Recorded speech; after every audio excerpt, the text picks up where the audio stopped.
My name is Percy Jackson. So, this is our second time recording this episode. We had some glitches with Riverside, which we're still working on, testing different podcast stuff outside of TikTok. It posted the trailer last Thursday. It was a week ago now, because today's Wednesday, that they put up a thing that actually started one of the other things I was going to mention, which is that somebody leaked the first 2 episodes. Yes. And that happened because they put up like a little mini trailer thing saying that they were going to post the trailer tomorrow, a week ago. And basically, it's a stupid story that this random, what I call movie bro guy on Twitter, that he either somehow got a press login to see like all the different screeners for Disney, or somebody that he knew did that will that he will never ever be able to use ever again now, especially after this. Because usually for press people, if you get like a press login or whatever, you can log into the different companies and they post like press screeners. And the idea is supposed to be when you're a press person, so you can watch like the whatever's going to come out before. And so you have time to like write an article or do whatever beforehand, so you have it ready to go when it's about to come out. And for some reason, this guy, who the only thing he had linked on his Twitter account was a letterbox account, like the website you go to like review movies. I was like, is that all you need now to be considered press? I guess so. And he started, I think he just got excited because so many people started paying attention to him when he just made some like comment about the music they were using in the trailer or something. And then he was just like, oh, who wants to see like things from whatever? And he started posting screenshots. I could tell that they were screenshots because you could tell that they were like ones he literally just took on his phone because the quality wasn't very good at all on the screenshots. And you could see like where the screenshot ended, where like the top of your phone, where it's just like your normal background. And I was just like, at the time last week, I thought it was just the trailer. And I was mad about him doing that with the trailer and people posting them everywhere, because I was like, it's coming out tomorrow. Can't we wait like another day? And then by like the next morning, people figured out that he wasn't posting things from the trailer. He was posting pictures from all these scenes in the first 2 episodes, and that he was basically like uploaded them somewhere and was passing, like, people started then passing like the episodes around. And so just like a general like word to the wise right now, that be careful when you're searching for Percy Jackson related things anywhere. I've seen like I went on my Instagram, like, search whatever page. I don't go on that very often, but I went on that today, and like the first thing on there was somebody who had posted a reel of one of the scenes from one of the episodes. And it's because I've seen other posts on TikTok and threads of the same scene, and so I know it's obvious. Like, it's one of those things, like you're seeing the characters wearing clothes you've never seen them wear before. It has to be from that. But one of the things that was hard with that was that a lot of people thought that the pictures that were going around were from the trailer. And so there's a lot of pictures and stuff that people posted and stuff that they didn't realize when they were posting them, that they were posting like things from the actual episode. And that, like, even people who like looking at spoiler stuff were upset when they realized that, because they want to wait until we can all watch the episode together. Either way, the episodes that'll come in are going to be episodes 1 and 2 that are coming out on December 10th. They're going to have a podcast, like an official like podcast, where like Jason Mantzoukas, who plays Dionysus, as far as I know, he's somebody who said that he did like one of the episodes with the kids. And there may be other people, but I'm guessing it will probably be a lot of like the adult cast that just did it with the kids when they were on set and stuff. And so those will be coming out after every episode as well. So we're going to have so many things to talk about. It's going to be ridiculous. Oh my goodness. But anyway, and But either way, that's going on, and so be careful of if you don't want to see anything, I recommend avoiding Twitter, because Twitter, the people for Percy Jackson on Twitter don't care about spoiling the crap out of everything. Hmm. And so don't go on there, because they're probably just openly talking about stuff in a way that would give everything away. Even if sometimes, even when people think they're being like not hiding, like they're hiding things, they're really not. So I recommend avoiding Twitter, and just like try not to like search about it too much, because it just like shows up. Like I said, that reel was on Instagram the other day. I saw like a short on YouTube, the same scene, which is why I knew what it was when I saw it on Instagram. And so just be aware of that is around, just in case you see things and you're like, what are you talking about? So that you can like scroll away before you realize fully what they mean. Um, and then the thing from the leaks that at first came out that I thought was really funny was the whole Andrew Alvarez thing. Um, so we talked about this over a year ago. Yeah. I went to look this up because it's just funny that in it was the end of July. It was like July 24th of last year. We put out a video about grooming, but it was his whole thing was what made us want to talk about that. And so we talked about that then, and for a couple more weeks on and off, and then they announced that they recast Chris Rodriguez. December 20th was when I saw that they announced that they recast, like officially recast him, but there were like rumors about that for a couple months before Mhm. that. And so one of the things that I think is kind of funny, just because I like, uh, I just, I just like when shows do things like this, is that for people who did watch the leaked episodes, this is one thing that I think is okay to talk about, because it doesn't give away anything like really plot wise.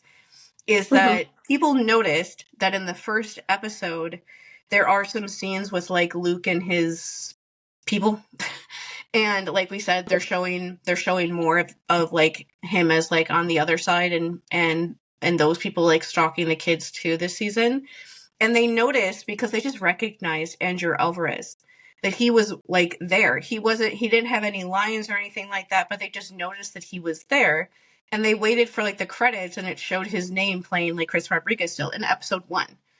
And then in Yeah. episode 2, Kevin, who was recast as Chris, is suddenly he's playing Chris in the second episode, and that's the episode where Chris would have like more lines and stuff like that, because that's the episode where they're on the Princess Andromeda, Mhm. um, and things like that. And so people realize like pretty quickly that like, and that's like when we were talking about that stuff last summer.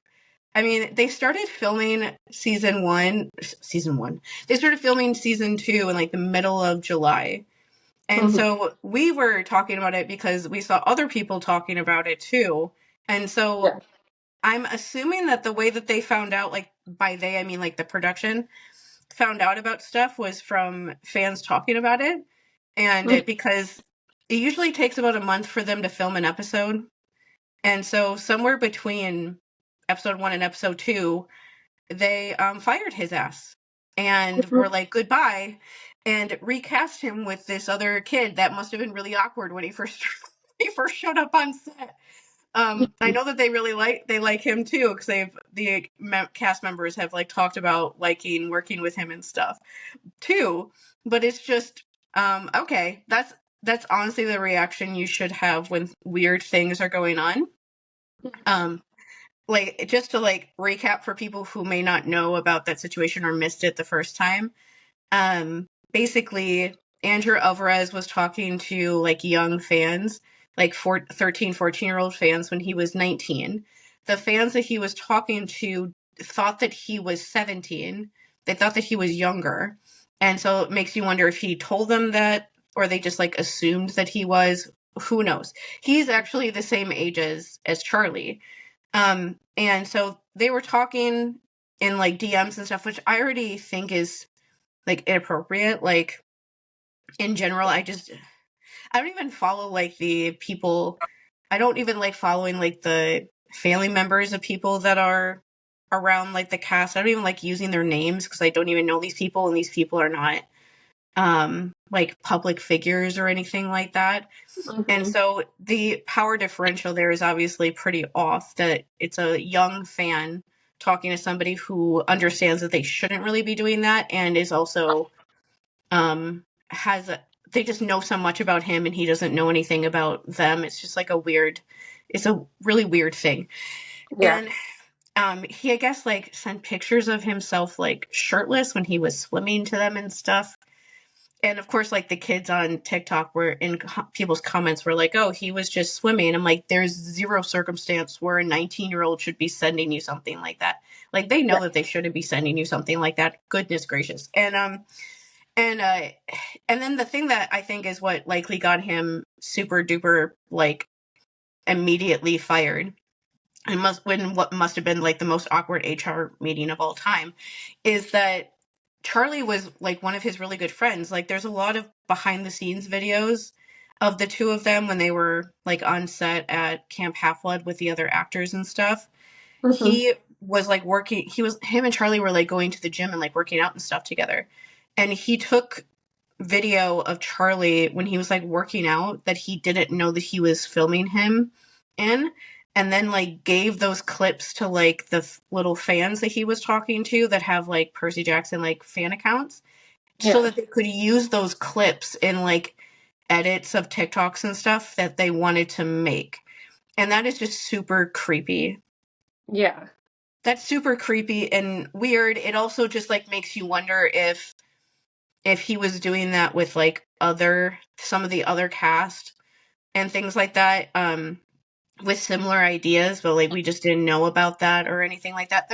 There's also this post on Reddit that said that he was like trying to sell some of the things that he had from the set, which is like Wait. it's just kind of like a weird thing to do, but generally like secretly recording your co-stars that you are actually friends with in real life, that is a scary thing, because you have to have trust. They have to have trust with each other.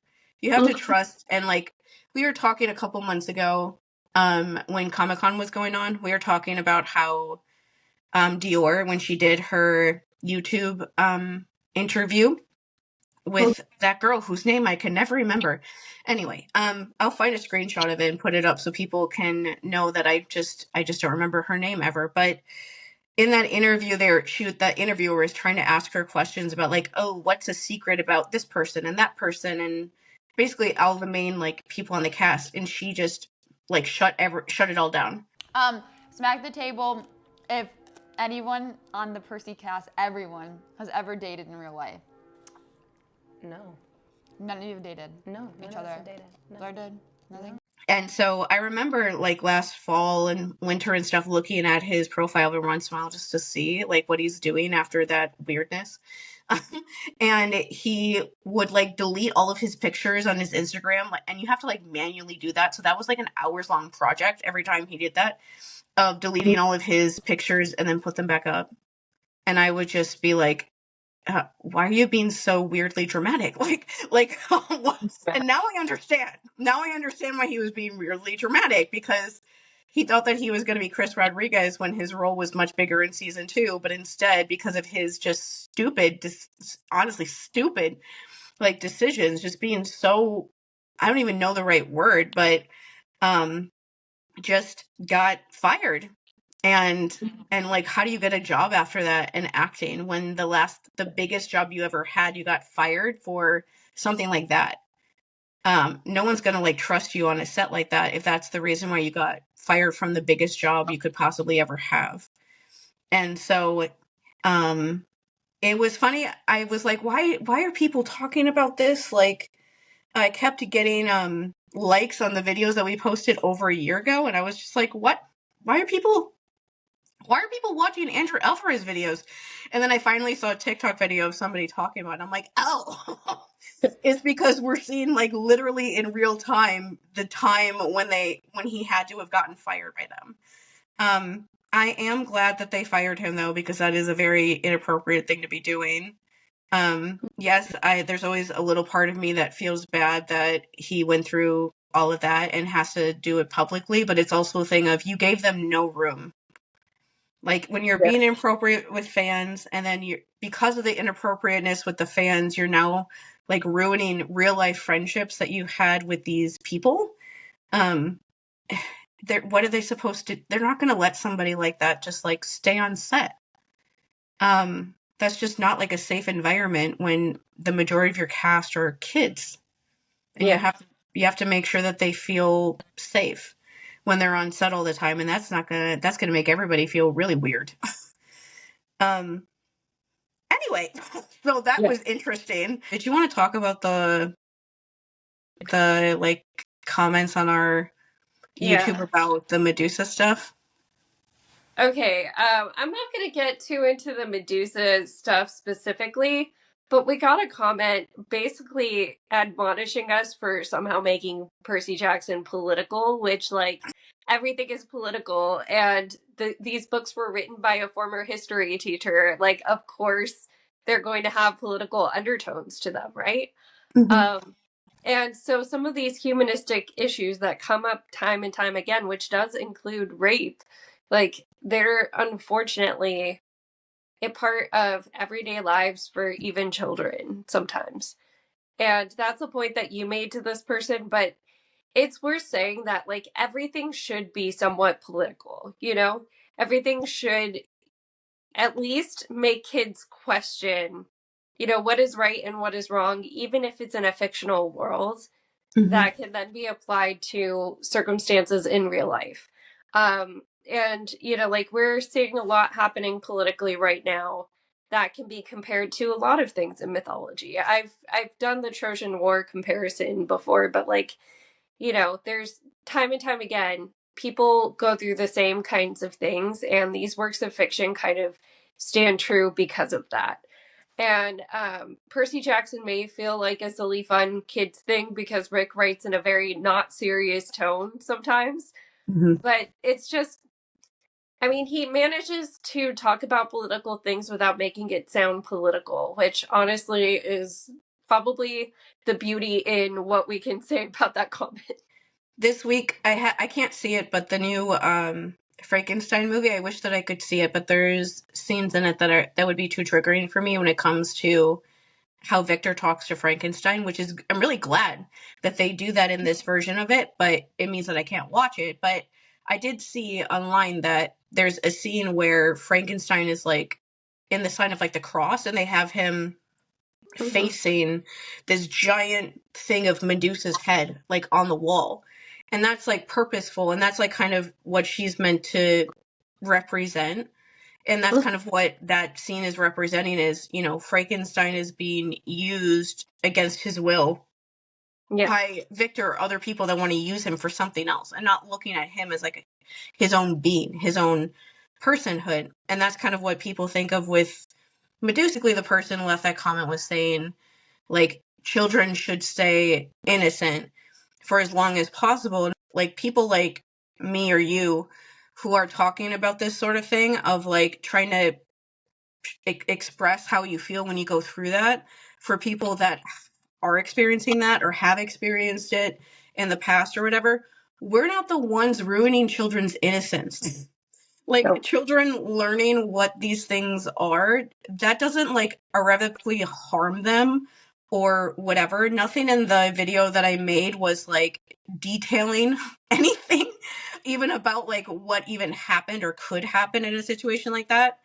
Like, we're not the, like, us, because it becomes like this weird thing that, like, how are you supposed, if you're a survivor of that like I am, and you want to, and especially went through it when I was a kid, and I know that there are other kids going through that right now, and a lot of those kids probably like Percy Jackson because of how all the themes fit, and this is like one of the rare book series that actually like reflects the things that you go through in a different way. How do you, if you say that us talking about it is like somehow ruining kids' innocence, then nobody ever talks about it. Yeah. And that's how it is right now. Like, when I saw the person left a comment being like, this should be something discussed with like people they actually know, and I'm like, yeah, that obviously, but also just to like make the overall point, if the people that you know and love are the one doing it to you, they're not going to talk to you about it. Like, they don't. Like, Yeah. they don't. They maybe they do. Well, they talk to you about it, but in a way to, like, convince you that it's not anything wrong. They're not going to sit down and tell you, like, hey, by the way, I'm raping you right now. And this is what you should do to get me in trouble. Like, no. And the majority of people that do this to children are people that they already know and trust, which are their family. Most of the time, it's their family or somebody who's like a very close family friend. It is Yeah. a very small amount of time, and is it a stranger. And so that is something that makes people uncomfortable. I understand that, but it's just the reality of the situation. And so there has to be other people from outside their actual people they know if they're ever actually going to learn about it, if they're already in a situation like that. And it's one of those weird things that the only way for kids to realize that it is what it is by other people talking about it and making them become aware of, like, oh, that's what that is, because you honestly don't know.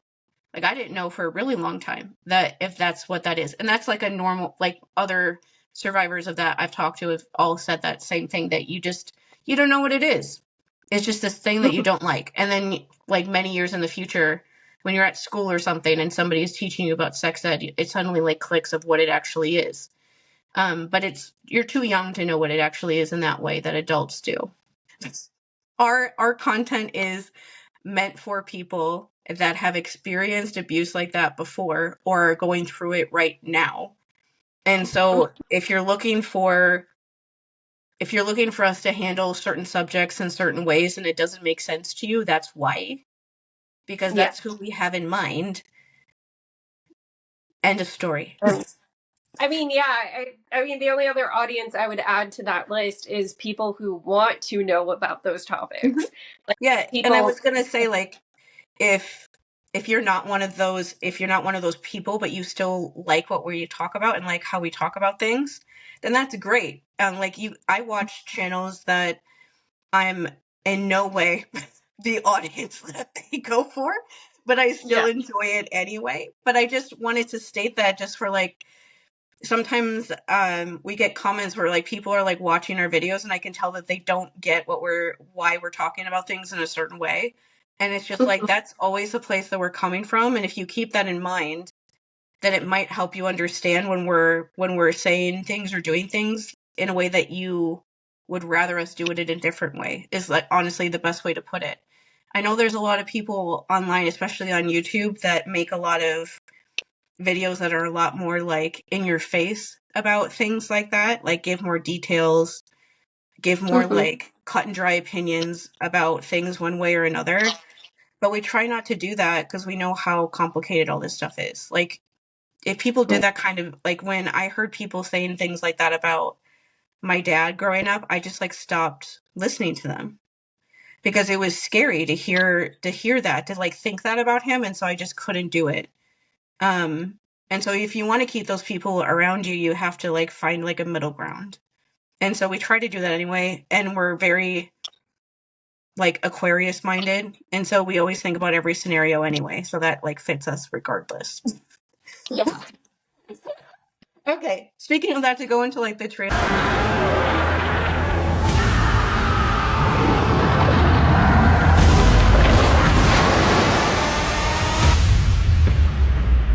I'm not gonna let some stupid monsters stand in my way.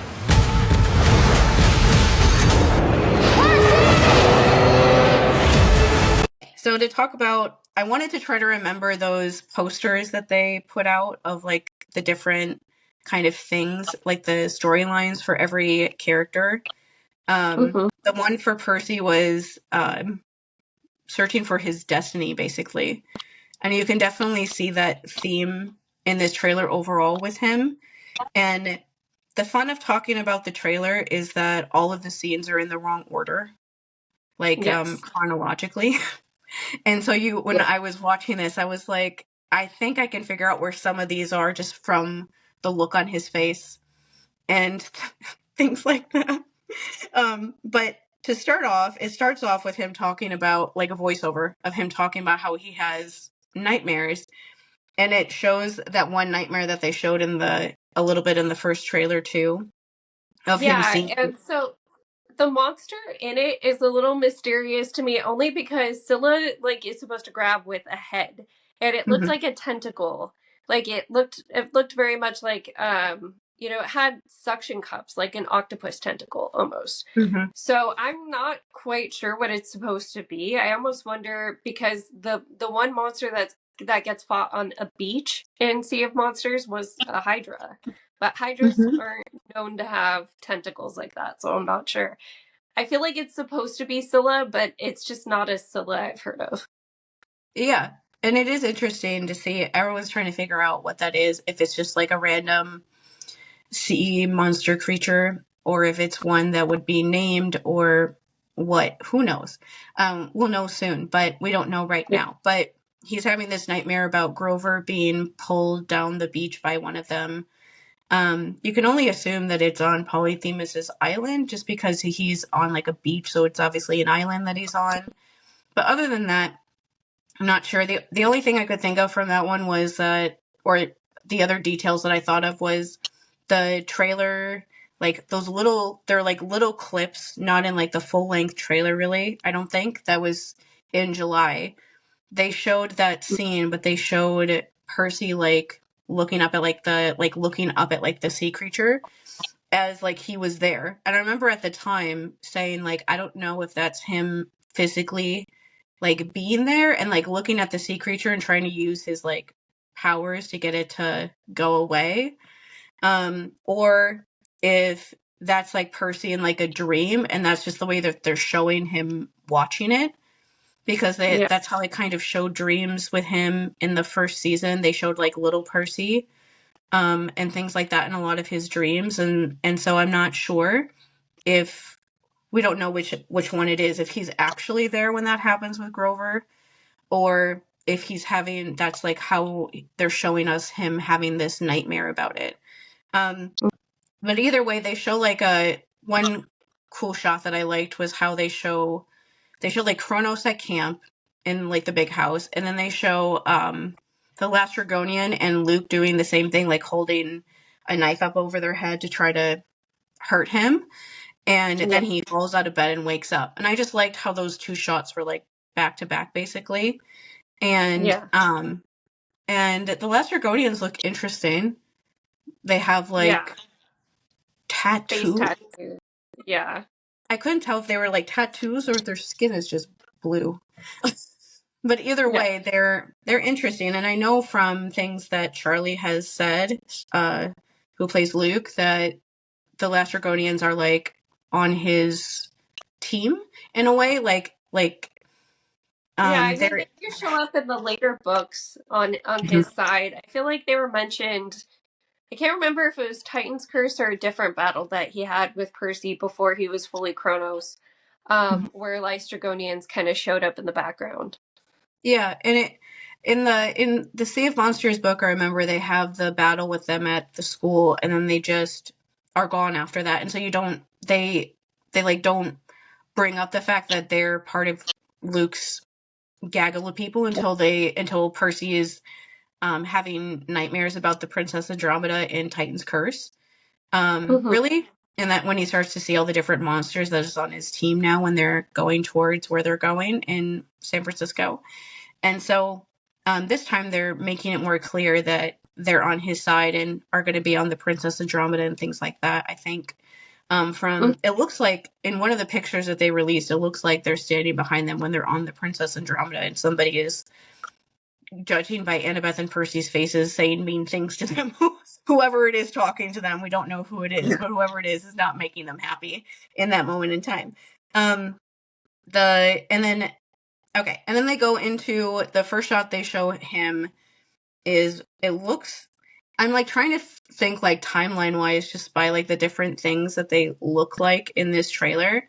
Because we know that when they first show up at camp is when he's still wearing his jacket from his middle school.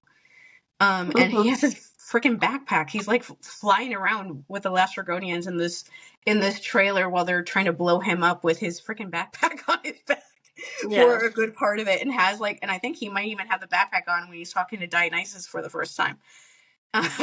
Because it's just like they literally just like ran out of his school and ended up here.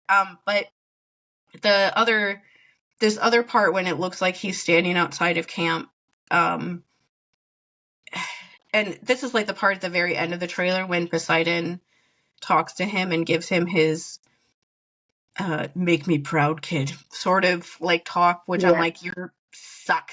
That's like the worst advice to give him right now. But of course, because of course that's the thing that Poseidon is gonna say, is like the stuff that he literally shows up when he does show up and tells him like, isn't it like don't underestimate your power or something like that with Percy, who has, you know, such a guilt complex anyway. Don't underestimate your abilities. I'm like, the last thing this child needs is his dad telling him, like, you have to save everybody, basically almost like reiterating that inside his little head. He wouldn't, if he actually like talked to Percy for longer than 3 minutes, he would know that that's not something you should tell Percy, because he'll just take all that on himself, but he doesn't do that. Like how at the end of Battle of the Labyrinth, he shows up and tells him, like, everything is going to get much worse now, bye! And leaves. Okay, but that one shot, he looks like what he looks like when he talks to Poseidon that time, so that's just a guess. I'm assuming that that's after they show up at camp and the initial things first happen, and he's sitting there probably at camp like, what is going on in my life? Like, everything is different, everything is terrible, and then Poseidon comes to talk to him at the worst possible moment ever. Well, correct me if I'm wrong, because again, my memory is terrible. I have the memory of a goldfish, but like, doesn't he literally claim Tyson? Like, it's a similar thing where he gets the symbol and everything too. That could be another potential time that he shows up. Like, maybe he actually shows up to camp to talk to Percy after that or something. Yeah. I think my guess at this point is that they get to camp and everything is blowing up, and then they go inside. They talk to Dionysus and stuff about, and they by that point they would see Tantalus and things like that. And the thing with Tyson, that is one of the things that Walker has mentioned in interviews so far about his whole thing with Poseidon this season, which I really like, is him talking about how Percy at the beginning of the season is like, does my dad like me? Like, does he actually like me or care about me? Because you know, Tyson makes his life a lot harder at camp because everybody is being really mean to him, for lack of a better word, because of Tyson. Like, all the kids at camp are teasing him and making fun of him and making fun of Tyson. And Annabeth is like, her whole thing with Tyson isn't a good thing either. They're fighting and arguing and stuff because of him being around and him not understanding why she's being so like judgmental in that way towards Tyson, in a way that she usually isn't like that strongly against people like that. And especially, I think the thing too is that Tyson gets claimed when they're like eating like lunch or whatever, when they first get to camp. Like, they're only there for a little bit. And it's like, even though Percy got claimed, he had to like prove it. Like, it's a whole storyline in the show, you know, that he's like, oh, so if I do something to stand out, then maybe my dad will claim me. And he has to get like beat up by Clarice for a while first, and then have Annabeth literally push him into the water before he will claim him. But still, he's there for a couple days before he knows who his dad is. But Tyson shows up and is like immediately claimed. Nobody is claimed like that before the last Olympian happens. Nobody. And so the fact that out of everybody, the person that gets claimed like immediately like that is Tyson, the person that the rest of the camp is like talking about wanting to go into the forest and fight for fun because they talk about the precious baby as if he's just a horrible monster. And it's just, that's understandable why Percy would be like, why did you make me go through all of that stuff when last year, and then immediately claim my brother like way faster, and also make my life way more complicated at camp? Because I know I talked about this when we read the Sea of Monsters book, but camp is like the only place that Percy's had so far where people don't bully him. Like, throughout the course of the books, he talks, even up to like the books that have just recently come out, he talks about how he doesn't really have any normal people friends. He's because of moving schools and just not being around very much. And so most of the friends he has are at camp, and camp was like the place where people were nice to him. And now, because Tyson is somebody that they don't like for whatever reason, now nobody's being nice to him anymore. Now everybody's making fun of him because he is Tyson's brother and things like that. And that's just difficult. That's just difficult for any kid, especially to deal with. It's difficult even when you're an adult to deal with something like that of like, why would you make my life even more complicated than it already was when you didn't have to? That's kind of where he is with Poseidon during the season of like, I don't know if my dad actually cares about me or likes me even, because he just shoved my brother in here right now and he doesn't understand why. And of course, like Poseidon probably in this scene doesn't really explain it because he doesn't usually do stuff like that. Like maybe he does, but I doubt it. Because Walker has mentioned in interviews that that's like a whole storyline with him of him realizing that, like throughout the season, realizing like, oh, maybe my dad does love me by the end because Tyson is such a beautiful person. That is like, oh, okay. And I'm like, oh, that's kind of fun to think that Percy ends up liking Poseidon more just because Tyson's the best. Not because of Poseidon actually doing anything, but because he just like brought Tyson into his life. Okay, but the next shot is his room, and everyone's having a lot of fun looking at the set of his room because there's a lot of details. There's like plants and like I still don't know the name of that thing. The whatever. The thing that you put plants in when you're trying to grow them inside. I don't know these things because I kill plants. Greenhouse. Yeah, it's like a little mini one that would fit in like a New York City apartment. And I noticed in somewhere else in this trailer, I don't remember where you see like another room of their apartment that Sally has other plants and stuff around their apartment. And like, I just like looking that she has like a nice big like bookshelf and stuff like that.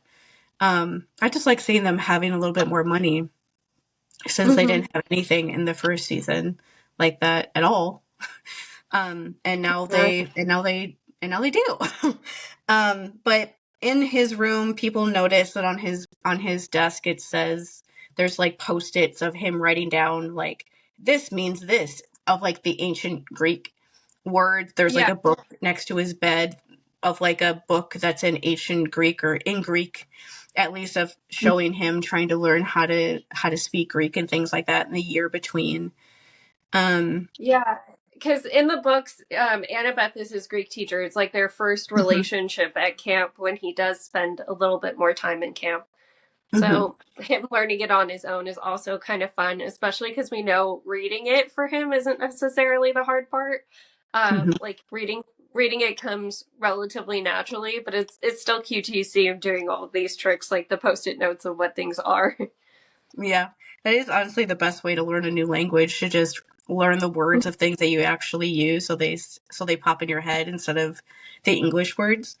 One of the shots that I liked was they show him looking into the mirror, which is just like a million different like little things like that could be like a foreshadowing thing of the scene at Cersei's island. That's one of those scenes that like gives me anxiety to think about how they figured out how to film that without just being like, oh, our star is ugly.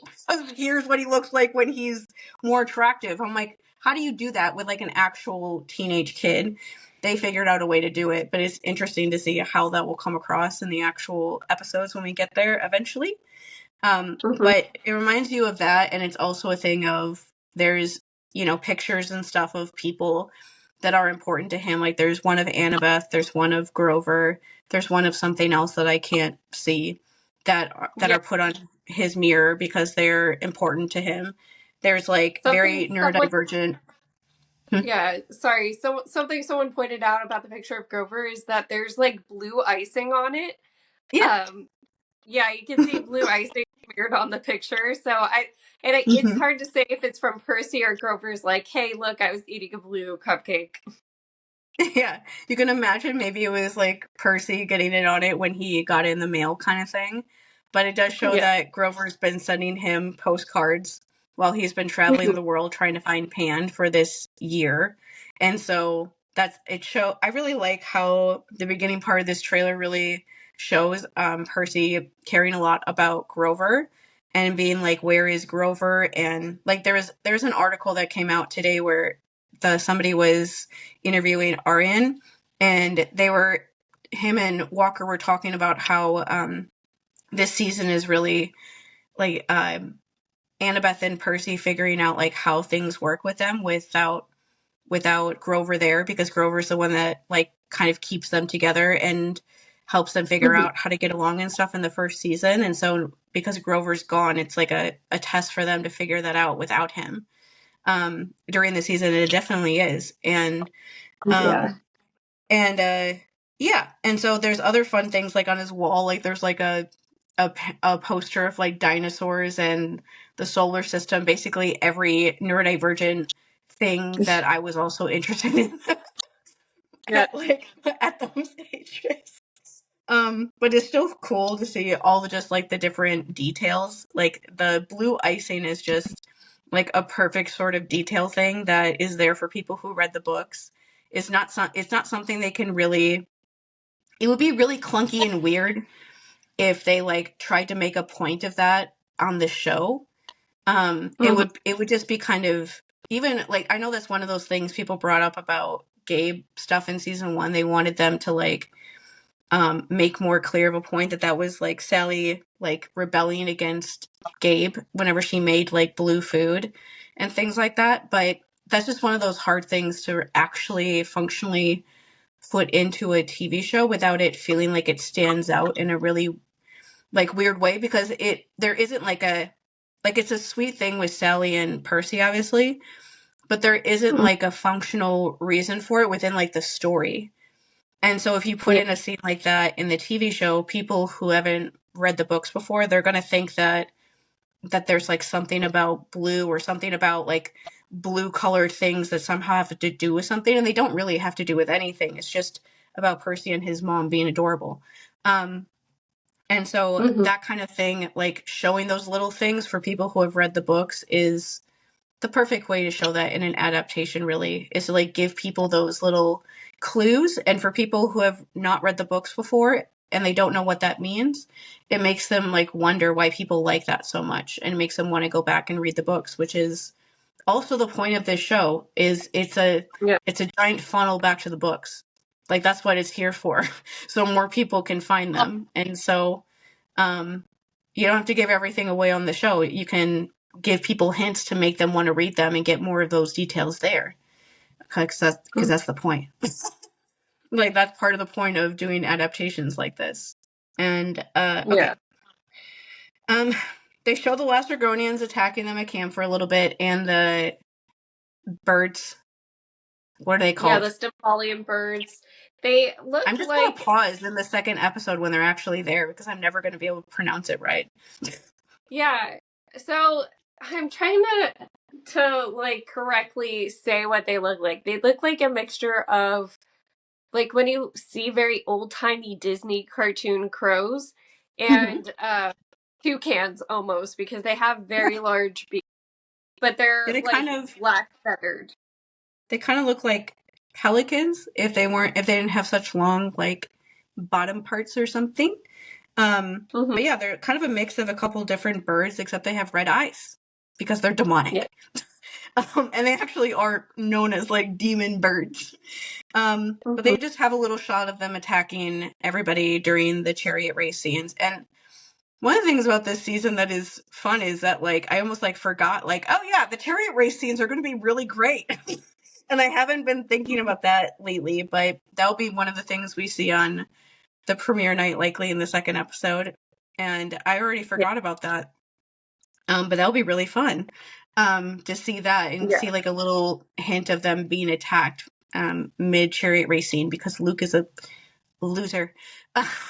And then they show this part where we get to see that they show that I like that they show like the direct thing of the Lastrygonians are attacking them, and then they immediately see that Luke is stabbing Thalia's tree, and they make the direct correlation that Luke is that the Lastrygonians are there as like a diversion tactic by Luke.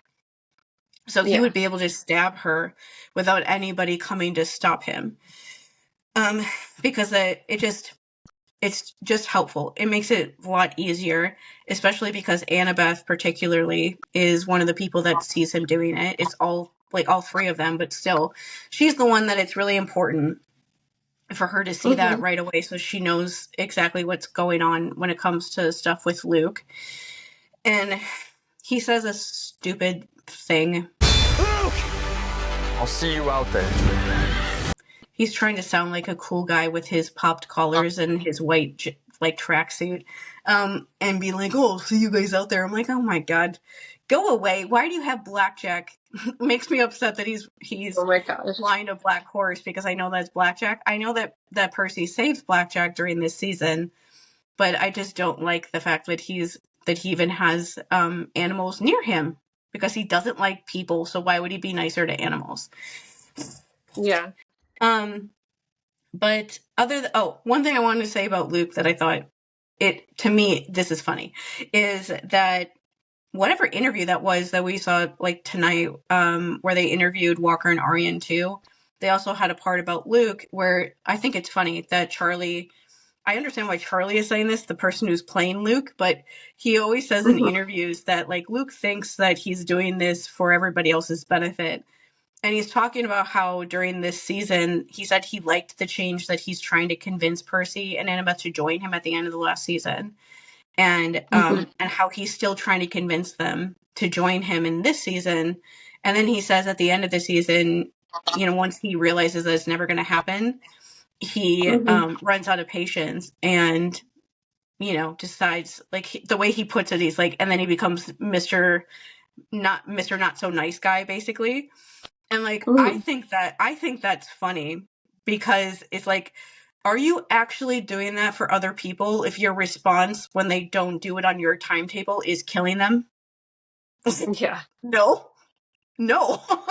Like, that's a very obvious answer. Like, no, you're not really doing it for them if they have to do it in your time at your speed when you want them to, or they will be dead. It's like really clear that he took a lot of his conversations with podcasts to heart with that. Yes. Because it sounds like points they regurgitate about Luke that, like, oh, his mission's good. It's just like the way he went about it. And it's no, at some point you have to realize, I mean, Chiron even says it in the very first book. The whole idea of the golden age is a misnomer. Like, let's not delude ourselves. Yeah. And it's just like I feel like that's kind of, I like that they're telling them, like, I know that the acting coach that they all talk about, he goes into like all the different characters and their kind of story, their, I guess emotions is the best word for it. And like the poster for Luke was talking about, a journey basically for power. And that's kind of his whole thing, is like, you can't actually be wanting to do things for other people when your general source for why you're really doing things is for power for yourself. It just doesn't work. Yeah. Like, even in like real life, you see that all the time. Like, that's why people get angry at even like influencers and stuff. The reason why people get mad when people suddenly get like a lot of success and then they start like backtracking on the like ethics or morals or whatever that they used to have before they were at a certain level and could get more money from like brand deals and things like that, is because of that general idea. They get more power and they want more power for themselves. And so they're kind of like leaving some of the people behind now that they can get more of that for themselves. Like, that just doesn't work. If you actually care about that kind of stuff, you're not going to do that. Like, even just an influencer example of that, because I like listening to stuff about child actors. What is her name now? Allison Stoner. Her podcast. Yeah. She's from like she was in like the Missy Elliott video. She came out with a memoir about a lot of the traumatic stuff she went through when she was a child actor. I recommend reading it, but there's look up like the trigger warnings that she actually has listed in her book beforehand, because there's a lot of them, which is why I haven't read it.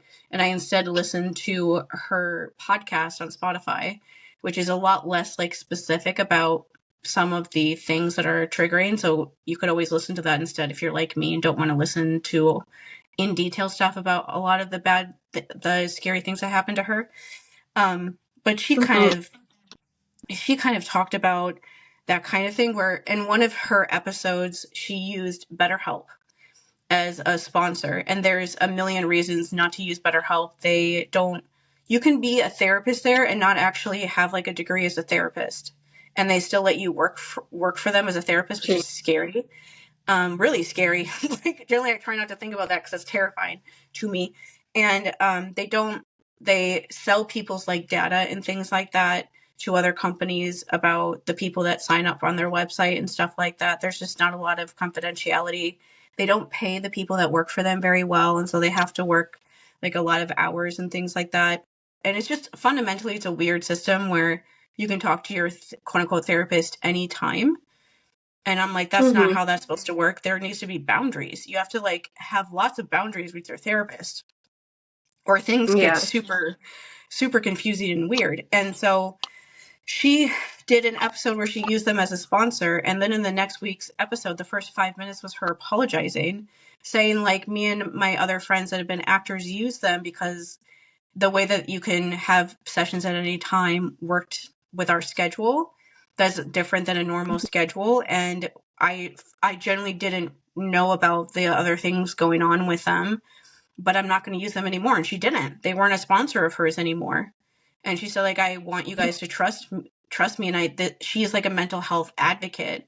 Like, she has started this whole thing to be, like, start a program for for child actors to like meet with people like her that could be on sets to help them with situations that are challenging for them to deal with, so that they're not trying to deal with it all by themselves. Because there really isn't anybody doing that sort of job right now, really, on sets. And she's trying to help have like that be a job that everybody has.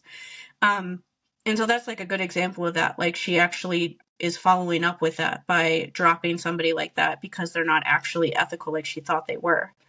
And so it's like, yeah, if you actually are doing things for demigods, you're not going to start killing them because it doesn't work. Even if, this is like my number one thing, even if there's somebody older manipulating you, you can still tell them no.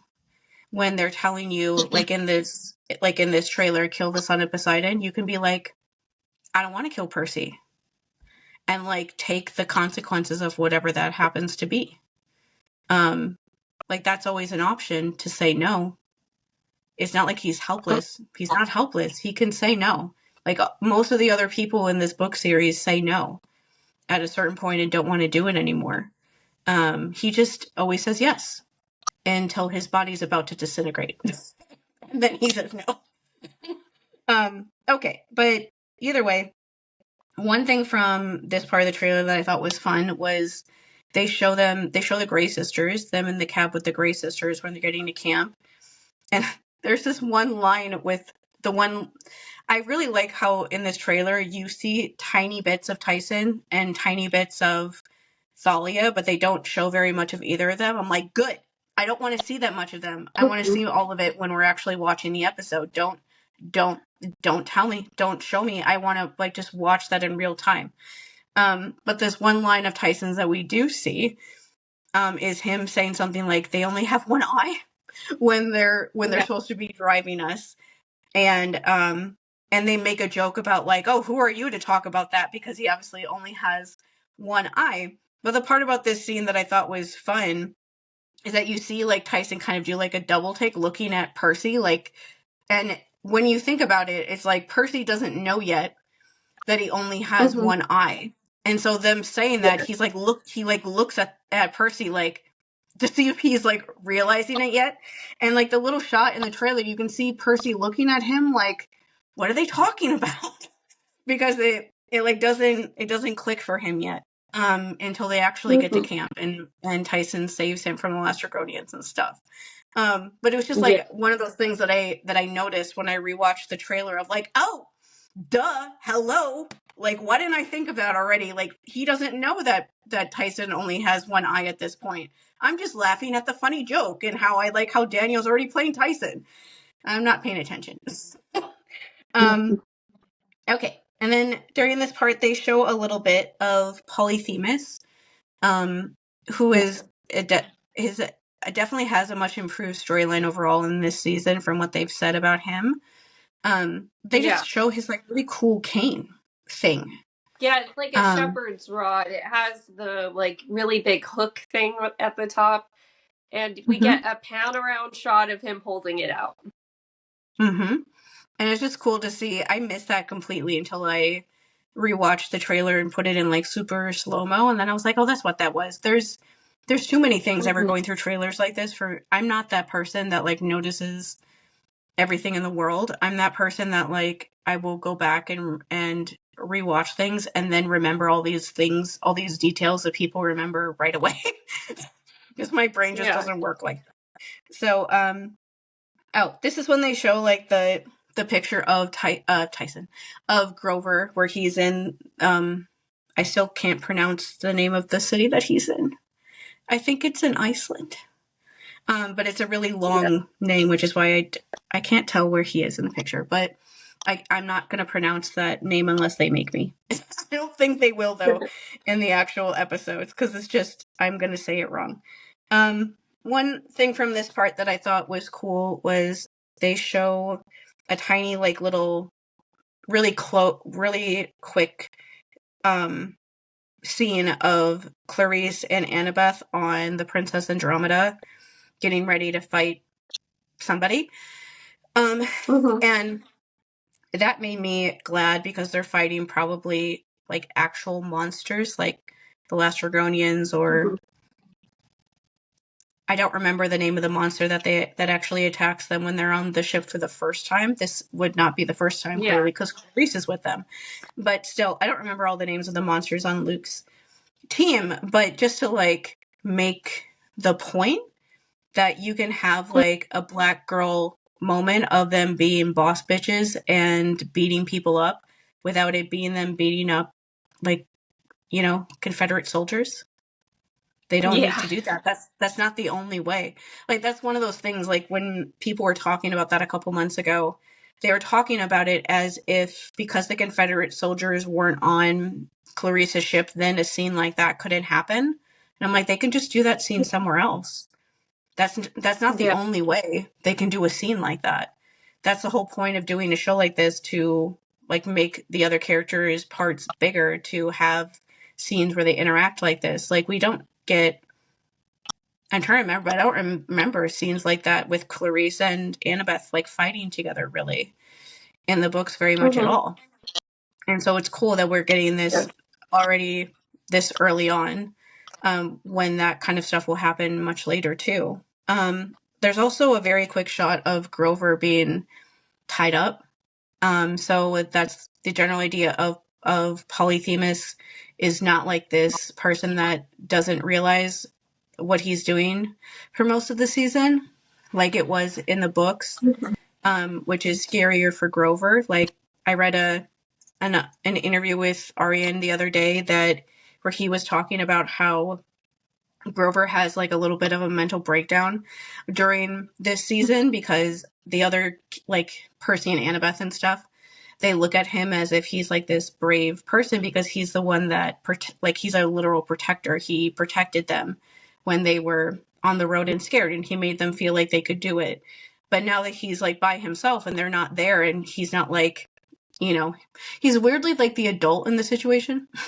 And like, that's honestly what adults usually are supposed to do. Is they're supposed to like hide when they're scared or concerned about things so that the kids around them don't worry. That is what adults are supposed to do. This book series wouldn't exist if they did that all the time. They don't. But that's what you're supposed to do when you're an adult around kids. And so Grover is doing that sort of thing with them. And so because he's trapped in this cave and he can't get out and he is being, and Polythemus, they said, is like manipulative towards him and stuff during this season.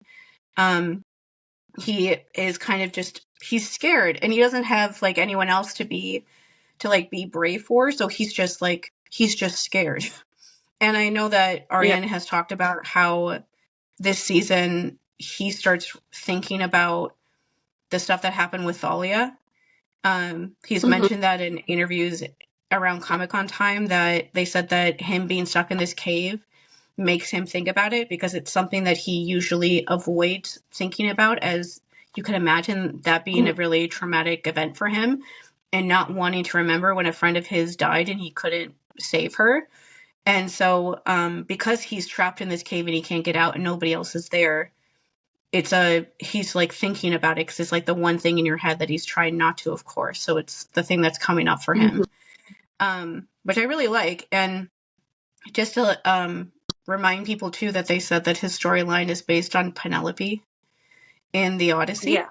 And I just greatly appreciate that this show is written and made by people that care about Penelope, that like know that she has her own storyline, and isn't just like, oh my god, Odysseus is the best person ever. No, he's not.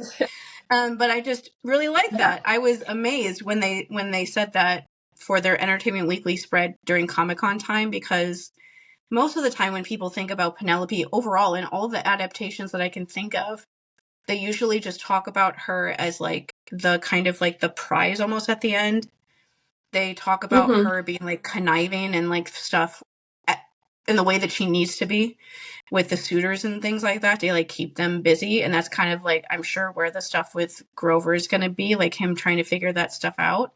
But they don't really focus on like her, like what she's really going through and things like that. And so it's nice to see them using that as inspiration for his character arc, since he's such an empathetic character. And Penelope's great. I can see the overlaps in that Penelope is, like, at this point, we know she's somewhat skeptical about Odysseus coming back, like, at the point we see her in the Odyssey, but there's still part of her that thinks he's out there. I mean, she has to if she's held off remarrying and all of that for so long. And we see her trying to play the long game to buy herself the most time for him to come back, with things like her trick with the funeral shroud for Laertes, Odysseus's dad. I think that buys her at least 3 months, if I'm remembering correctly. And so Grover reusing that trick, it's always been baked into his story somewhat. I just love that they're expanding on it. Oh, and one thing about Grover before I forget is I saw this theory on Twitter a couple months ago that I thought was a fun idea. It was one of the behind the scenes videos that came out on the Percy's like series, like official account of them like on set for season 2. They showed Arian and Walker, and they like one part of the video, Arian had like the clothes that he was on, and then at the end of the video, Walker had the same clothes on. And so people are like, why are you wearing that? It's like clothes that Percy usually wouldn't wear. And so they're trying to figure out, like, are they sharing clothes? Like, do they just like give each other the same shirt or something? But somebody on Twitter had a cool idea that what if the way that they like visually show the empathy link is that they show up wearing like the same like clothes that the other person is wearing where they are, as a way to show like the scene suddenly like changing into where they are, or them like feeling what the other person is feeling. And that would be really fun. Like we know that more than Grover wears a wedding dress, because Walker told us that that more than just Grover wears a wedding dress, and they obviously don't want to give away any of that, and I don't want them to. Like, I'm really glad that they didn't show the actual wedding dress or anything like that. I want that to be like in the actual episode when it airs in less than a month now. But I was just thinking, like, that would be really funny if the way that Percy realizes that he's there is he shows up wearing a wedding dress the first time and is like, what am I doing? That would be really funny. And like I said this first time we recorded this, if they did that, I demand them to have an entire podcast episode of Arya and Walker both wearing their wedding dresses and just doing stand-up comedy. Because the two of them are very funny when they play off of each other anyway. But especially, I can only imagine the, like, amount of jokes that would have come out of their mouths in the other cast when they were running around in wedding dresses would be extensive. And I just hope that we get to hear some of that they remember some of those things, and it's also family friendly enough for them to share with everybody. Because when they're on set, they don't have to worry about not swearing and things like that. But either way, anyone wearing a wedding dress is going to be really funny. If it's not Percy who ends up wearing one, I hope that it's Tyson. And that Percy and Annabeth show up and find Tyson wearing a wedding dress. It would just be so funny and like adorable to see Percy be like, "Oh my God, you're alive, but why are you wearing a wedding dress? Like, what is going on?" All at the same time. Those are like the two options that I have right now. A little scene that I missed the first time I saw the trailer, not in slow motion. A scene of shows Tyson in a room where everything is on fire. That made me make a really sad face at my phone when I saw that. Because like, I talk about how much I love the fourth episode, but that's like the fourth episode, I feel like is going to be, I feel like there's this feeling at the end of every episode that you want to know, you just want it to be the next week so you can see what happens next. But I feel like that one especially is one where we're really going to want to see the next one, because it's going to end on like the saddest note ever. And it's just going to be like a huge, like, emotional roller coaster. And it's going to end probably with Percy thinking that Tyson is dead. And so everyone for a week is going to be crying, wanting the next episode to start so that Percy can find out that he's alive still. Please, for the love of God, can we just continue on with the season so he stops being so sad and thinking that that's why the advice from Poseidon is like the worst advice in the entire world. To tell him, like, don't doubt your abilities. And he's like, "Oh, I can save everybody." Actually, no, I can't. At least for a little bit. Sweetheart. Okay. And then this is the part where they show the Scylla and Charybdis stuff for the first time before they show the big scene at the very end.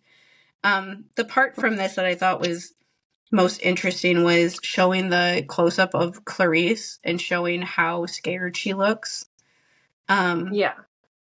I just like that, of humanizing her a little bit to show how she's also terrified, because she's trying really hard to feel big and brave and stuff because of her stupid abusive dad.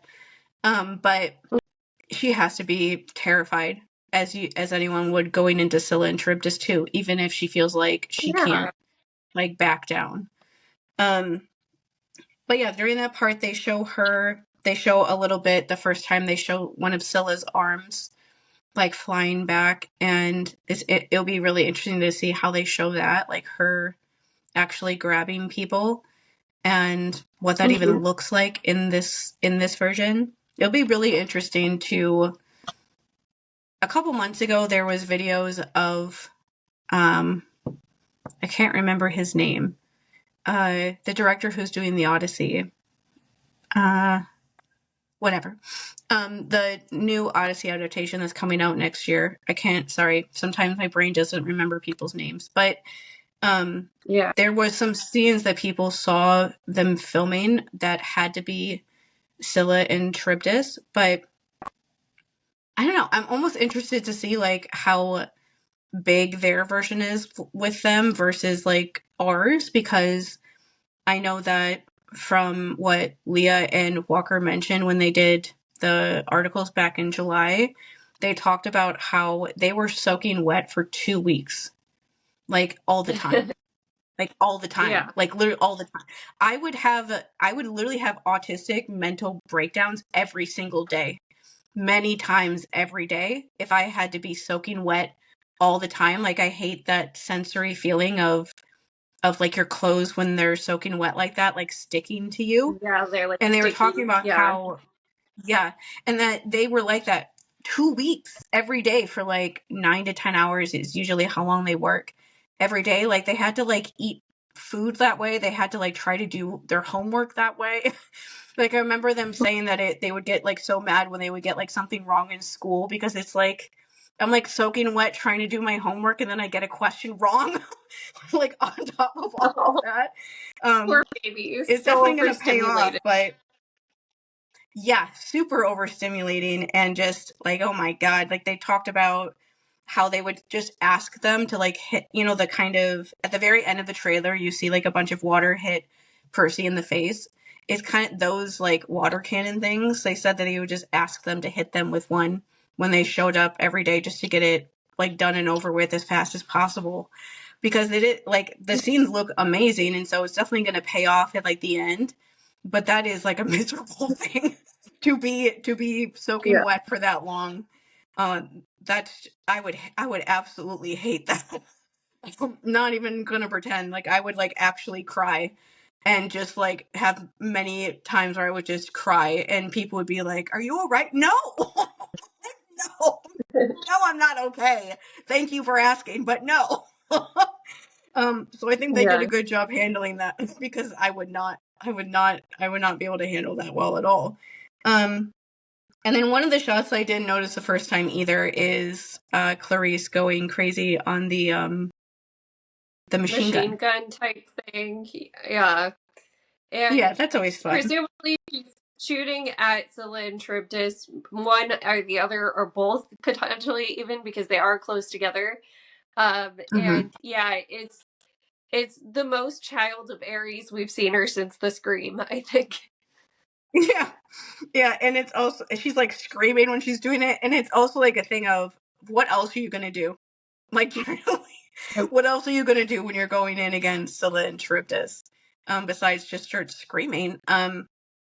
Okay, so I think this is the part where I posted all the pictures of all of the horrible dads in this season, because there's 3 of them, and they're horrible in different fun, fantastical ways. So I get to like bounce around to different ones that are making me mad every single episode instead of just focusing on one. So that's going to be really fun for everybody to experience. Like I posted on our Threads account, I hate dads. And I was like, this is the most like me post I've ever made in the history of my life. But generally, like, I hate all dads.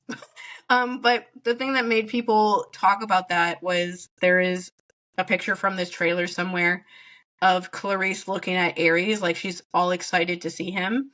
And you can guess from the background that it's when they're at camp and they're like building the Ironclad, like the ship, because in this, the way that they did it in the show, it's they said that they're like building it, that it's not like just like an old ship he gives her, that his like, you know, all of the undead soldier people from that are also people through all points of history and time, not just Confederate soldiers this time, just in case people missed that and didn't know that, that they're like building it at camp before she actually leaves to go on the quest. And she looks all happy to see him, which just, oh God. It just reminds me of like some memories with myself that I wish that I could like delete from my memory, which is ironic because there's lots of memories that I don't remember. But these are like some of the ones I wish I could delete, of times when I wanted to believe that my dad would be better. And it's the most devastating thing ever when they're not. The other dad, of course, I mentioned already, was Poseidon. But generally, like, I can't think of like, I just can't think of like worse advice to give Percy right now at this time in his life than to be like, don't underestimate your powers. Like, I get why they would have him say that, because they're bringing up the prophecy in this season instead of waiting until the last episode. But they probably won't tell him as early on as I think this scene with Poseidon happens. But it's also just a thing of just thinking about what comes after that he's trying everything in the ending part of this trailer to save them on that ship. And we know watching it that it's not going to work. And that's like really, really hard to know that he's trying to believe in himself. He's trying to believe that he can do this stuff. And then for it to blow up in his face in multiple ways during this season that's just really harsh to for him to be like, okay, maybe my dad does believe in me, or maybe because my dad says this, maybe that's true, maybe I can do this. And then it not working out as extensively as it does that's just that's hard. And it's like, we'll definitely have people having lots of feelings about Poseidon. Yeah, and like something to keep in mind, since we did just finish the first 5 books, even he doesn't fully understand his powers still.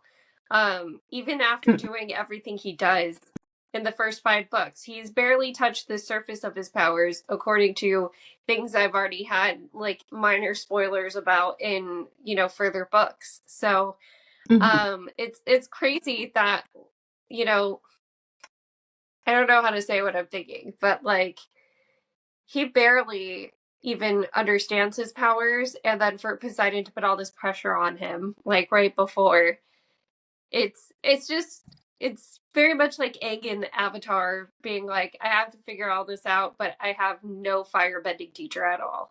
Kind of when he's stuck in that place. Yeah, Hermes, when he has that like bitch face on, he's saying to Percy, like, you can never give up on your family. And I'm like, actually, yes, you can. Did you know that you can give up on your family if you really feel like it's necessary? But it's also just like, he looks like that when he's talking to Percy, who at this point in the story is like 13, about to turn 14. And he's like trying to manipulate him into leaving camp and going on a quest with no warning whatsoever. And he's probably also not telling him that he's trying to get him to go on Luke's ship. But either way, he's trying to convince him to go and save Luke. And this is like the scene with Hermes that I feel like everyone who hates him, this is like the moment when we were like, I hope you die in a plane crash one day. Saying Hermes showing up at camp to try to manipulate him into helping Luke. It's like, the last time he saw Luke in season 1 was him standing over him about to stab him to death before Annabeth throws her dagger at his head. Yeah. I wouldn't exactly want to go help him either, especially when he just saw him stab Thalia's tree and he's trying to kill all of them. Like, why don't you go do it, loser? Yeah. You go talk to him. It's so crazy, the cop-out that the gods get away with of, like, we can't meddle in certain things, and so we have to send our children to do it instead. It's like, okay, but you can sleep with mortals? Like, okay, why is that? Okay, but we draw the line at doing things for ourselves. Yeah, and also, like, it's interesting how he's like, oh, well, because my son eventually, like, turns it around at the last second, and I know that he is the one that takes out Kronos for good, I just get a pass to not be a part of his life in any way, shape, or form. That's just stupid. Like, you can still be around your son and just not, like, try to sway his decision-making skills in that way. That's just being a good parent. If you're just around your kid but not trying to, like, influence them too hard about what they want to do in their life beyond just, like, supporting whatever decisions they make, that's literally all he has to do. Yeah, this will be the second time I bring up Avatar this episode, but it makes me think of Uncle Iroh and how there's, even when Zuko is completely going with his dad's bullshit and is like, let's find the Avatar, let's, you know, like, destroy him, Uncle Iroh always holds out hope that Zuko is good inside. And, like, he's not afraid to yell at him. Like, the whole rant that gets reposted a lot of, like, it's time to start asking yourself the big questions, like, who are you? And what do you want? The next part of the trailer is when they show Thalia for a second, a literal second. And Tamara did an interview with Entertainment Weekly too, the day that they put out the trailer, talking about getting able to talk about it. It's a really good interview overall. But I will say a couple things she said that I thought was interesting, was she talks about how Thalia is this very damaged person who is two sides of the same coin with not only Percy but also Luke, which is interesting for her to say. She said that her morals are very different from Percy. And she was talking about, obviously they're filming season 3 right now. And so some of what they're doing now is also in her mind, but still there is some of that stuff in this season too. She also, the main thing that people are wondering about, she said, there's a part of this season, she's talking about season 2, never mind, I lied. She's talking about season 3. She said there's a part of this season that I'm very much looking forward to that isn't in the books, which I don't know if I'm allowed to say that, but it's a certain relationship that we don't really get to explore at all until the end of the season. I'm very excited for people to see it because it's something I've always been curious about. And so people are wondering what that could be. Could be, last time I said maybe it's like Hera, because we don't really see them interact very much in the books. People are saying like, oh, maybe she means Luke, but I don't know why they would not want her to say that, because everybody knows that happens in the books. That's like, they have seen the biggest moment really for her in that entire book is that she pushes him off the cliff. And that's like everyone's favorite Thalia moment most of the time. And so I don't know. I feel like it's not him because it's an obvious plot point it's a plot point in the book. And so it wouldn't be surprising that they have scenes at the end. And so last time we recorded, I was saying like maybe it's Hera or somebody like that who's like one of the gods, or more of Zeus and her, because the end of the season is when they go to Olympus and they interact with all of the gods. But then I saw a video by, the creator's name is Emily. I like her account. She's also a classics major or degree holder, but she is very nice about classic stuff. Like her bio says Medusa apologist. And the first video I ever saw of her was defending people for liking the different versions of Medusa and saying all the ways that you talk about it too. She has a skit series where she's doing like skits of like what Annabeth's like mortal friends in the recent books that are coming out think of what she's doing when she's gone and leaving some of the time, that people know her for more. But she made a video talking about like, what if they're talking about Jason? Like what if they give us some indication, what if Jason is there, or they just mention him at all? And if like they do, like anyone who's read the Heroes of Olympus books will go into another stratosphere. And by the time Titan's Curse airs in a year, we'll know who Jason is very well. I already know who he is, but Mandy doesn't remember it or has never read the Heroes of Olympus books. But yeah, Jason is such a sweetheart. Jason is her younger brother. It is honestly one of those good abuse storylines anyway, that she had to leave him behind at home with their mom because she just didn't have a choice. Like her mom was out of control with drinking and things like that. And so she had to leave. And it's one of those, their dynamic is very interesting that way, because she feels bad that she had to leave him behind, but that is a thing that happens sometimes in families, that like the older sibling has to leave and you have to leave the younger one at home, and you feel horrible about it, but you have to like survive yourself. And if you don't leave, you're not gonna make it either. Well, and the show would be wild. I don't think he would necessarily pop up in person, but just like even having Zeus acknowledge the fact that she has a younger brother would make like the fandom explode into another stratosphere in like the best possible way. We would be so excited by that. It just gets so tricky with stuff like that, because it's like because you can't really reveal there's other prophecy kids too early, and that would get a little confusing, even though he is on the Roman side. Well, it's more the thing that like they don't know that there's like a Roman side until the Heroes of Olympus books start.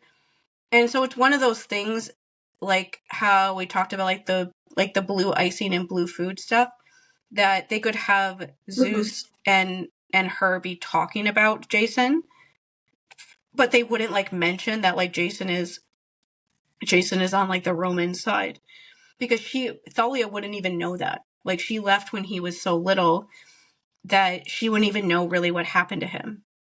And so it could be her just like asking Zeus if Jason is okay, and him just saying like yes, or whatever bitchy thing Zeus would say instead of that. It could just be that, or I don't know. But either way, it's probably not going to be that, but it would be really fun if it was.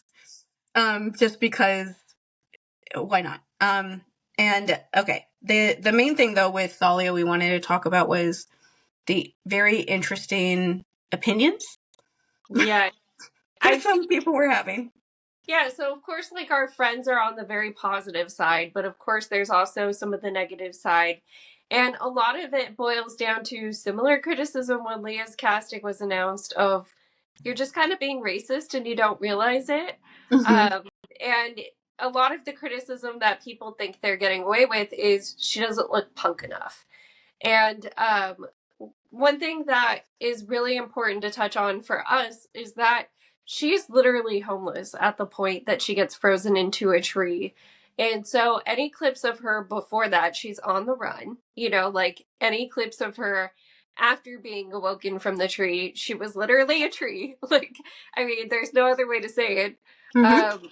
So the fact that she's still rocking her eyeliner, she's still rocking like a flannel tied around her waist and a leather jacket is honestly pretty awesome. The whole idea of punk and alternative does not come from being able to spend hundreds and hundreds of dollars on your wardrobe. It comes from like people putting patches on things, people like putting safety pins on things that are random household items. Like metalheads are known to sew their patches on with dental floss. And that is the most resourceful thing I've ever heard, you know? So there's something about it where, like, the movement has always come from this place of, I don't know, like, necessity is one word that comes to mind, but also just resourcefulness, again, is, like, the other word that I can think of we're going to look the way we want to look without putting too much money into capitalism, using what's available to us, and finding new and unique ways to use those things. Yeah, and we talked about on our TikToks and stuff before that that there are some of that of like racism in the way that people aren't aware that it is, but it's like a thing of they've never seen like a black person be alt or punk, even though black people helped create that music and also style. But because most of the time you think of white people, because that's usually what gets made into like media and stuff, they are like looking, they're almost like thinking something is wrong because it doesn't picture the idea they had in their head of what she would look like, purely because they don't usually see people that are black that look like that. Which is why having the different people cast in the show is a good thing, because it gives people an example of another version of that. And I think that there is some of that happening with people. But the main point I wanted to make, like you just said about she's poor, like she's homeless, and she shouldn't look like you would imagine somebody would look like, I guess, if they weren't homeless.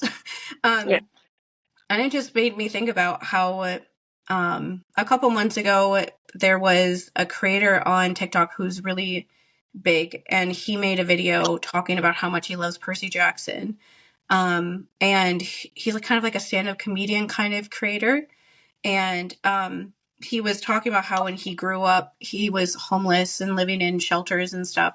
And he would read the Percy Jackson books, and they would give him hope that his life would one day get better. And it was fun for him to believe that he was like a Poseidon child, that Poseidon was looking out for him one day. He, like, the official Percy account replied to one of his videos, and he made a video crying because it literally, he says in the video, like, Percy Jackson literally like saved my life when I was growing up. And because he talked about that, I saw some comments on that video, and I made a video up talking about that, and I got some myself of people that were former kids that grew up, part of growing up, they were at homeless shelters, and they said that all of the kids at homeless shelters, there's also a person that said they went to like a psych hospital when they were a kid, that they were all reading Percy Jackson books, particularly at homeless shelters, because all of the kids, when you really think about it, are homeless when they're on quests.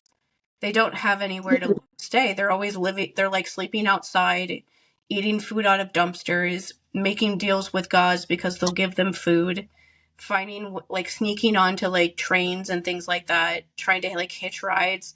They're doing all the things that you do when you don't have any money. Like the entire plot, we were talking about this beforehand, the entire plot of The Lightning Thief is basically like the kindly ones show up when they're on like the bus when they're first leaving. They explode the bus, which then explodes all of the money and the food that they had that they just bought from camp. Even. Yeah, like all of their supplies. And so then like the whole rest of the season, they have to figure out how to get anywhere without any of that. And so they're doing all the things that they're doing that season, just literally just to get somewhere because they don't have any money and they don't have any way to get anywhere. And even in Sea of Monsters, the same sort of thing happens where most of their supplies goes away when the Ironside blows up, and Percy and Annabeth have one Dr. Pepper can that they're sharing when they're trying to get to Cersei's island, and they have no other food but that. There's something like that happens in every book, and it's one of those things, like, I grew up like poor. Like my parents never really had a lot of money. And especially after they got divorced, they really didn't have any money. And so it's one of those things that when I read these books, I just see that in those characters. And that's part of why I like this book series, is because it shows like all the inventive things you do when you don't have money to like get by. But it didn't occur to me until I saw people talking about it of like, oh, right. Like if people aren't used to that, or they aren't like that poor themselves, they've never had to think about that before. But yeah, like Thalia would be dressed like that because she doesn't have a place to live. And so like leather jackets and plaid jackets are things that help keep you warm. And that is like a big thing when you're outside, is to stay warm, just to like continue being okay. Because if you get too cold, then you start getting sick and things like that. And they obviously can't go anywhere for help like that. If they go to like a doctor or something, they would find out that she's a homeless kid on the run and doesn't have any parents around. They would try to send her back home to her mother. And it's just like basic things. And like, yeah, the leather jacket and the plaid like thing that she has like tied to her, and like everything, like she looks exactly like the old drawing of her that had been passed around, like the official art back in the day. The only thing that is different is that she doesn't have short hair. But that's she even has like the same like necklace. She has like a nose piercing like the old drawing does. Like she looks almost exactly the same. She just has her natural like black hair. Because she's black, but that's pretty much the only main difference. But I just thought it was interesting to see people talk about that. And I'm like, I feel like it's because they've forgotten that these kids are poor and they're essentially homeless when they're on quest. And she specifically is going to be homeless in all of the flashbacks. Her and Luke and Annabeth are all homeless during all of those flashback scenes. Yeah, and so, I don't think they ever say how long specifically she was on the run. For at least like a year or so. She's like on her own, because she's already on her own when Luke and her like find each other. And like when we read the Demigod Diaries, they talk about that. And so they're on their own like separately for some time before they even are on their own together. And then they're also traveling around for a while before they go to camp. And so it's just she looks great for somebody who is homeless and doesn't have any money or anyone to help support her. It's like the basic thing that we wanted to make the point of if you want her to look like you would imagine like a punk person to look like in like another movie or book or something, you literally have to imagine somebody else, because anyone in these books isn't like that, because they're the people that they are in these books. They're kids that don't have any help or really much support. And so they wouldn't have those things. Even the kids like Annabeth and Luke that have well-off families don't talk to them because they suck. And so they're not going to look like that. And like they could make them look like that, but that would be really stupid. Like one of the big things I make fun of from the horrendous Sea of Monsters movie is that Thalia comes out of the frickin' tree wearing like a crisp looking leather jacket, and I'm just like, what? And I just started like hysterically laughing and just shut the movie off because I just couldn't take it anymore. um, and so it's like, it's not like a situation like that. That Thalia looks like all shiny and new. This Thalia looks like somebody who wants to have her own sense of style and own personhood, even if she is homeless, because homeless and poor people still have their own identities. And I just wanted almost hope that people remember that about her. Every kid should get help and feel like somebody understands them, including kids that are going through that. And Rick Riordan's books are ones that remembers that, because all of his characters are like that. And that's, I really like that. But I feel like sometimes people forget that about them because they just focus on like the magical stuff that's going on, and they don't realize that, like, oh, right, like these kids when they're on quests are just running around the country with nowhere to stay, no money, and they have no idea where they're even gonna find their next like food, when they're gonna sleep, when they're gonna do anything. Like everything is always up in the air the whole time that they're on these quests, and they have no one, and the gods are always telling them that they can't help them. Yeah. Okay, and then the next part of the trailer is when they show the sirens that look like rocks.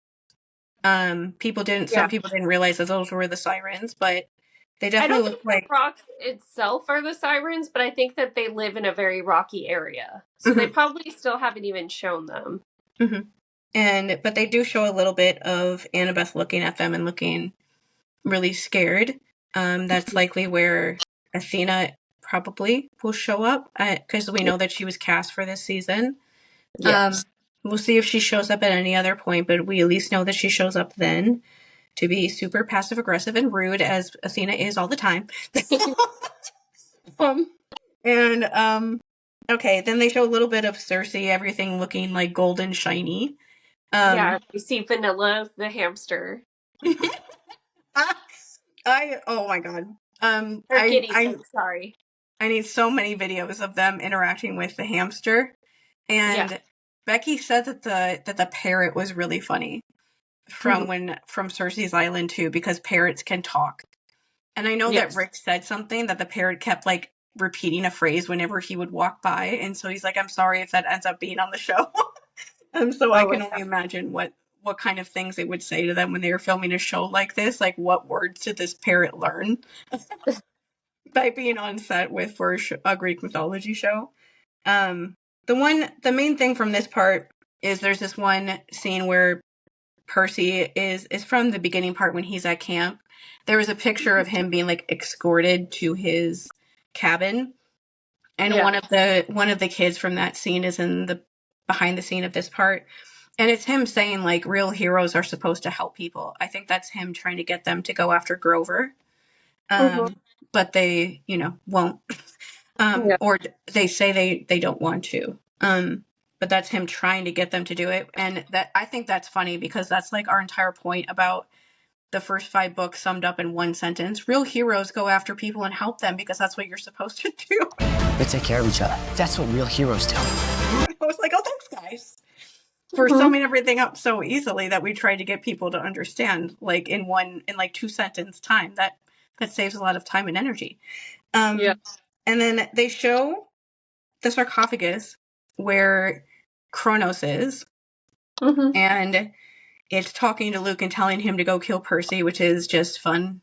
Of course, it's telling him to go kill Percy, and he's probably mad at him because they get the fleece and everything.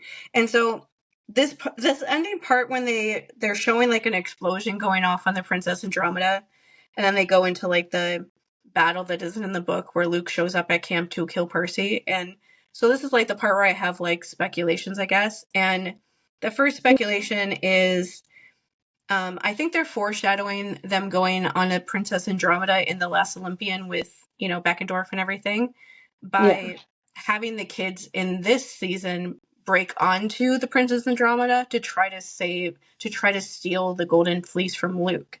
Because because they have the last big battle scene at camp, they don't need to do the scene on the ship in the same way, because the kids at camp will see how bad Luke is, because he's going to show up there to murder them and on the path to kill Percy. And so they don't need to do that same thing. And especially when you bring in like Clarice's whole storyline is realizing that she wants to help her fellow demigods instead of trying to suck up to her dad. It makes sense that she would, that instead they would like team up to basically try to break onto his ship and steal the Golden Fleece without him realizing. But of course he realizes, and then they have to fight him to get off the ship. Because there's just so many scenes. The main thing that made me think of that is there's a scene in this trailer where they're standing there and then all of a sudden this explosion goes off. And you hear Annabeth scream, like, run at them, and they start running. And it looks like it's a scene where they think that everything is fine, and then all of a sudden, like, a really delayed thing goes off. And so that just makes me think that that's them trying to steal the Golden Fleece and get out of there before they realize that it's gone. But of course, like, a booby trap goes off, especially because Clarice and Annabeth, we know, are on, like, the pool section of the ship fighting people. It's not just Percy that's on the ship this time. And so that makes me think that this is them breaking onto his ship, stealing the Golden Fleece. It makes sense that we've seen scenes of Percy running, like literally like running down hallways holding the Golden Fleece. One of them, he has like a thing where he's got like shot by an arrow. We see him and Luke fighting, and he's holding the Golden Fleece in those scenes. And so it seems like that's what's going on, and they're able to get away and get off of Luke's ship. And then Kronos is like, okay, you have to go kill him now because he stole this thing from you. So you couldn't bring me back in time. Because that's like the storyline of season 2 is realizing that Luke isn't doing this to like bring back Thalia or help Thalia or whatever. When you think that maybe he's doing that to bring her back. And at the end, instead, you find out that he's doing that to bring back Kronos instead. And then the other thing that people, not just us, a lot of people are speculating this from the end fight scenes, is that there's this part when they're fighting, when Luke and Percy are fighting, that first off, when they're fighting in the trailer, you can see somebody in the background that looks like Beckendorf. Yeah. And so if that is Beckendorf, I'm going to be the most insufferable person on the planet to the people that have been ridiculous the last couple months, thinking that he's not in the show yet when he's there. So look forward to that if that's true. And then, but either way, they show the two of them fighting. Percy sees like somebody over Luke's shoulder, like you can see that he's looking at someone. And in the trailer, Luke like sees that he's distracted and just punches him. And in the trailer, they like kind of put the two scenes together where it looks like he punches him and he falls over. I think he punches him and he like falls over a little bit, but I don't think he falls over all the way, because the next part you see him in, he's like literally like smoking. Like there's smoke surrounding him, and you can see like Clarice behind him, and she's like, the other people behind him aren't moving. They're just like like looking towards where he is really. And there's all this smoke around him, and then he just like falls over. And we've already seen that end part in the other trailer where he's on the ground. Luke goes to stab him to death for good, and then somebody steps in with a trident and stops him. And so the main speculation people have right now that I feel like has to be the right one is that he sees Thalia waking up, and Thalia electrocutes him because he's the only one that's smoking. And it's just like one of those, and like the thing that I was trying to say last time we did this was, one of the things with this show is anyone who's read these books knows that they subvert some things that you think about children's stories, like that they don't take anything very seriously, that everything gets taken care of every season, that there's no like long-term consequences. And so because this show is it's obviously an adaptation. The show is an adaptation of books. One of the things that we talked about before that makes a good adaptation in general is if people can watch the show and follow the story and understand the things that are going on without needing to like go to the books to find anything out. And so one of these things with this season, I think, is that they have to like set up the end to match like the darker tone of Titan's curse. And so anyone reading the books knows that, you know, Bianca and Zoe die next season. But people who watch the show don't know that. They need to establish that the show is something that will do that will have kids die, that not everything works out the way that you want it to. And so I can't think of like a better kind of more shocking way to show that this is not a story that will be like a kid story the way that people picture kid stories, by talking about Thalia the entire season. Like the entire season, people are talking about her. They're going on this whole thing to save like her tree so she doesn't die. There's all these flashbacks of her. Annabeth is talking about her. The whole reason why Annabeth doesn't like Tyson is because of stuff that happened with her. Like, she is this huge part of this whole season. Percy has like nightmares with her in them, even though he doesn't know that it's her. She's like that, you know, the trope of like the person that's haunting the narrative.